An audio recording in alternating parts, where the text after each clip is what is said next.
हूं आपके साथ शिवानी पांडे। और देखिए, ईरान के साथ जंग के बीच कल शाम बेहद महत्वपूर्ण थी, जहां पर ट्रंप ने दुनिया को चौंकाने वाला एक ऐलान कर दिया।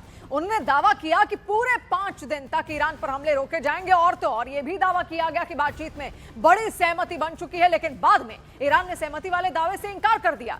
क्या डोनाल्ड ट्रंप ने ईरान के खिलाफ मिशन इम्पॉसिबल छेड़ दिया है? 5 दिन की डेडलाइन के बाद आखिर क्या होगा? या फिर ये सिर्फ दबाव बनाने के लिए गेम प्लान तैयार किया गया है? क्या ट्रंप के दबाव के आगे ईरान झुकेगा? क्या नेतन्याहू ईरान को युद्ध से पीछे हटने देंगे? तो क्या ट्रंप ने एक ऐसा मिशन चुन लिया है जो दिखाता है जितना आसान है वो उतना दिखता नहीं? ट्रंप का 5 दिन का अल्टीमेटम सिर्फ एक बयान नहीं बल्कि एक काउंटडाउन भी है, जिसकी हर टिक टिक टेंशन बढ़ा रही है। कहीं ये कोई नया ट्रैप तो नहीं है? और देखिए, ईरान के साथ ही छिड़ी जंग के दौरान डोनाल्ड ट्रंप ने ऐसा ऐलान भी कर दिया कि उनकी सेना अगले 5 दिनों तक ईरान के ऊर्जा ठिकानों पर कोई हमला नहीं करेगी।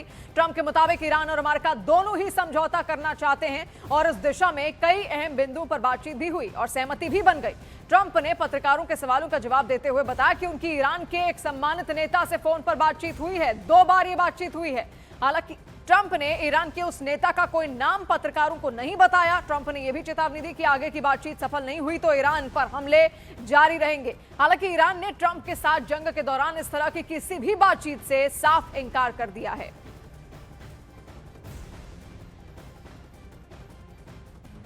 Mr. President, a top person. Don't forget, we've wiped out the leadership phase 1, phase 2, and largely phase 3.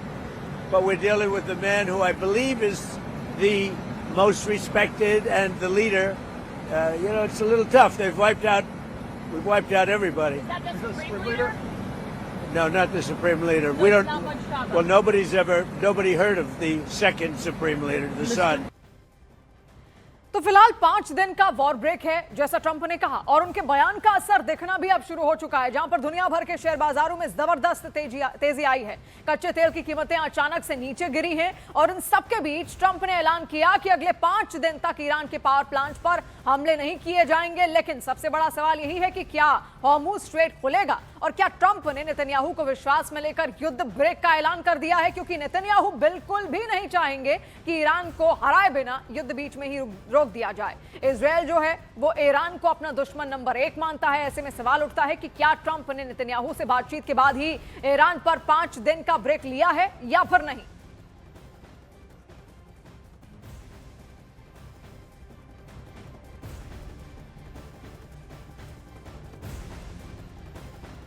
और देखिए, वहीं काबुल में ईरानी दूतावास ने कहा कि तेहरान की कड़ी चेतावनी के बाद अमेरिकी राष्ट्रपति डोनाल्ड ट्रंप ने एनर्जी इंफ्रास्ट्रक्चर पर हमले के अपने फैसले से कदम पीछे खींच लिए हैं। साथ ही ईरानी मीडिया में भी ट्रंप को जवाब दिया गया, जहां पर ईरानी मीडिया की ओर से कहा गया कि यूएस से किसी भी तरह की कोई बातचीत नहीं की गई है। और यह भी कहा गया कि ट्रंप के साथ ना तो सीधी और ना ही पर्दे के पीछे कोई बातचीत हुई है। ईरानी मीडिया में यह भी कहा गया कि ट्रंप फिर झुके हैं और हमले के लिए समय चाहते हैं। तो आप देखिए, ईरानी मीडिया ये दावा कर रही है कि बातचीत तो हुई ही नहीं। और इससे पहले ट्रंप भी अपना ये बयान दे चुके हैं कि वहां पर कोई चेहरा ईरान में बचा नहीं है जिससे बातचीत हो सके। तो आखिर बातचीत की किससे ट्रंप ने? क्योंकि जब पत्रकारों ने सवाल किया कि आपकी किसके साथ बातचीत हुई है ईरान में, तो उन्होंने बस इतना कहा कि एक बड़े अधिकारी के साथ बातचीत हुई है और अगर वो उनकी शर्तों को नहीं मानेगा तो फिर से हमले जारी रहेंगे। लेकिन बातचीत हुई किसके साथ, इसका कोई खास जवाब, कोई नाम लेकर वो सामने नहीं आए। और इसीलिए अब ईरान की मीडिया भी यहां पर लगातार कह रही है कि बातचीत तो यहां पर हुई नहीं, लेकिन बैकफुट पर जाते हुए ट्रंप यहां पर जरूर दिख रहे हैं।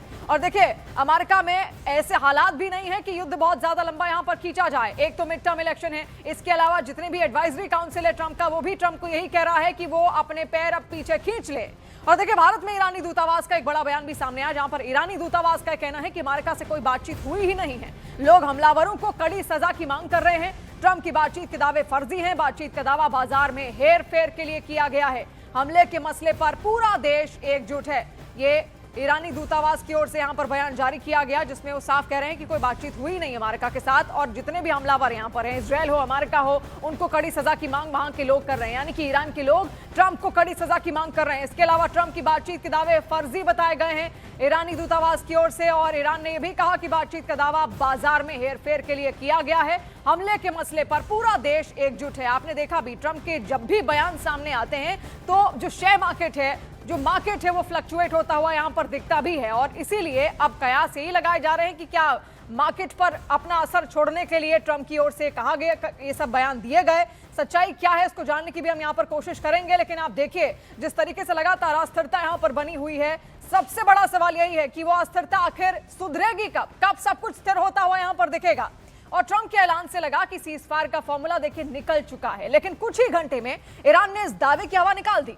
ट्रंप ने कहा कि ईरान से अच्छी बातचीत चल रही है, लेकिन ईरान साफ साफ बोल गया कि कोई बातचीत ही नहीं हुई है। इसी पोस्ट में ट्रंप ने कहा कि जल्द डील हो सकती है, लेकिन ईरान बोला कि यह फेक न्यूज है।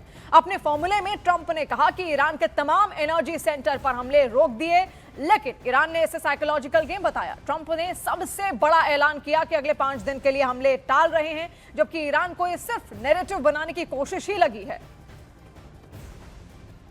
और देखिए अब आपको ईरान अमेरिका की बातचीत के कुछ प्रमुख बिंदुओं के बारे में भी यहां पर बताते हैं। तो सबसे पहला यह है कि अमेरिकी राष्ट्रपति ट्रंप ने देखिए स्पष्ट कर दिया है कि अमेरिका भी इसके लिए तैयार है, एक समझौते के लिए यहां पर तैयार है। ये बात अमेरिका की ओर से यहां पर कही गई है। दूसरी बड़ी बात भी आप यहां पर देखिए, बातचीत सफल नहीं तो अमेरिका बमबारी जारी रखेगा। यह भी यहां पर ट्रंप ने सीधे कह दिया है कि अगर वो कोई बात नहीं बन पाई तो फिर हम अपने हमले जारी रखेंगे। लेकिन ईरान कह रहा है कि भाई बातचीत ही नहीं हुई है, कोई बातचीत किसी अधिकारी के साथ हुई ही नहीं। फिर ट्रंप ये कहते हैं कि ईरान कभी परमाणु हथियार न बनाने पर सहमत हो, क्योंकि लगातार ट्रंप यही चाहते हैं कि किसी भी तरीके से जो यूरेनियम संवर्धन है वो यहां पर रोक दिया जाए ईरान की ओर से। अब मुस्तफा खामेनेई को ईरान का वैध नेता नहीं मानते, ये भी ट्रंप की एक शर्त है। वो बार बार ये कह रहे हैं कि मुस्तफा खामेनेई को आपने उनसे पूछ के यहां पर नहीं नियुक्त किया, इसलिए वो उनको नहीं मानते। वैश्विक बाजार में तेल की कीमतें गिरेंगी अगर डील हो जाती है, और अगर डील हो जाती है तो देखिए जितना असंतुलन यहां पर दिख रहा है पूरे मिडिल ईस्ट में, गैस को लेकर हो, ऊर्जा को लेकर, वो खत्म होता हुआ भी दिखेगा। अब ट्रंप ये कह रहे हैं कि ईरान से डील हुई तो स्ट्रेट ऑफ हॉर्मुज खुल जाएगा,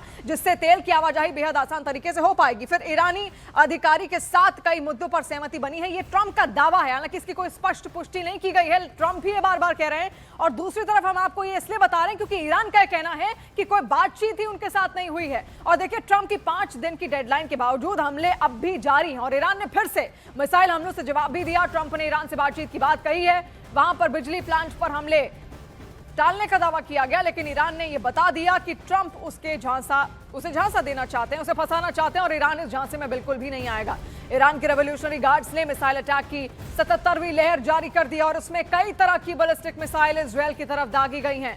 आप देखिए तस्वीरें भी लगातार हम आप तक पहुंचा रहे हैं, और ग्राउंड जीरो पर क्या हालात बने हैं हमारे सहयोगी रिफत अब्दुल्ला भी दिन रात आपको तस्वीर वहां से दिखा रहे हैं। न्यूज़ 18 इंडिया पर वॉर जोन से एक्सक्लूसिव डिटेल्स हम आप तक लगातार पहुंचा रहे हैं। और इजरायल की ओर से देखिए हमले अब भी जारी हैं, तस्वीरें हमने आपको दिखाई। इजरायल ने ईरान की राजधानी तेहरान में एक बार फिर से एक बड़ा हवाई हमला किया है। आईडीएफ के मुताबिक, यानी कि इजरायली डिफेंस फोर्स के मुताबिक, वायुसेना ने शहर के बीचों बीच रेवोल्यूशनरी गार्ड्स के एक अहम सुरक्षा मुख्यालय को टारगेट किया, जो कथित तौर पर नागरिक ढांचे के भीतर संचालित हो रहा था। इजरायल का दावा यही है कि यही हेडक्वार्टर आंतरिक सुरक्षा और प्रदर्शनकारियों पर कार्रवाई की कमान संभालता था, और साथ ही बासिज फोर्स का संचालन भी यहीं से होता था। ये पूरा क्षेत्र आप यहां पर देखिए, और ये कहा जा रहा है कि इजरायल ने हमले यहां पर ईरान पर किए, क्योंकि यहां पर उसका कंट्रोल सेंटर एक तरीके से था, जहां पर यातनाएं दी जाती थी प्रदर्शनकारियों को। और ईरान में ट्रंप के मिशन को लेकर भी कई बड़े सवाल खड़े हो रहे हैं। दावा था कि ईरान में सत्ता परिवर्तन होगा, लेकिन सरकार आज भी मजबूती से कायम है। ईरान की परमाणु क्षमता खत्म करने का लक्ष्य भी पूरा नहीं हो सका, और इतना ही नहीं, ईरान के मिसाइल सेंटरों को तबाह करने के दावे के बावजूद ईरान लगातार नई नई मिसाइलों से इजरायल और अमेरिका के सैन्य ठिकानों को तबाह कर रहा है। इसके बाद सबसे बड़ा दावा हॉर्मुज स्ट्रेट को लेकर था, लेकिन ट्रंप की लाख कोशिशों के बावजूद हॉर्मुज स्ट्रेट पर ईरान अपने फैसले से टस से मस तक नहीं हुआ, और देखिए जिसकी वजह से पूरी दुनिया पर इसका पूरा असर देखने को मिला, और तेल संकट भी और गहराता हुआ दिखा। आप देखिए मिशन इम्पॉसिबल ये ट्रंप का है, लेकिन टारगेट क्या क्या था यहाँ पर ट्रंप का? ईरान के तेल पर कब्जा यहाँ पर हो सके, वो मिशन फेल होता हुआ दिखा। इसके बाद भी आपने देखा किस तरीके से वहां पर अलग अलग इलाकों में ट्रंप ने बहुत सारी चीजें, वहां के जो यूरेनियम संवर्धन है उस पर भी टारगेट करने की कोशिश की, लेकिन वहां पर भी कुछ भी होता हुआ दिखा नहीं। ईरान में सत्ता परिवर्तन चाहते थे, रिजीम चेंज बहुत बार ट्रंप की ओर से कहा गया, लेकिन वो भी मिशन फेल हो गया। अब युद्ध रोकने के लिए ईरान ने अमेरिका के सामने 6 बड़ी शर्तें भी रख दी है।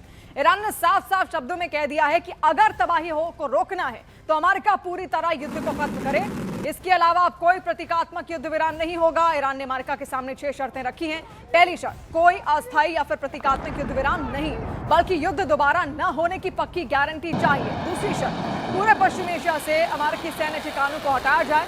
तीसरी शर्त है युद्ध के दौरान हुए नुकसान की भरपाई यानी मुआवजा दिया जाए। चौथी बड़ी शर्त है सिर्फ एक नहीं बल्कि पूरे क्षेत्र में चल रहे सभी युद्धों का अंत किया जाए। 5वीं शर्त है हॉर्मुज़ जल डमरू पर नई व्यवस्था हो और उस पर ईरान का नियंत्रण सुनिश्चित किया जाए। 6ठी शर्त है ईरान के खिलाफ चलाए गए शत्रुतापूर्ण मीडिया अभियानों में शामिल लोगों पर कार्रवाई हो, मुकदमा चले और उनका प्रत्यर्पण किया जाए।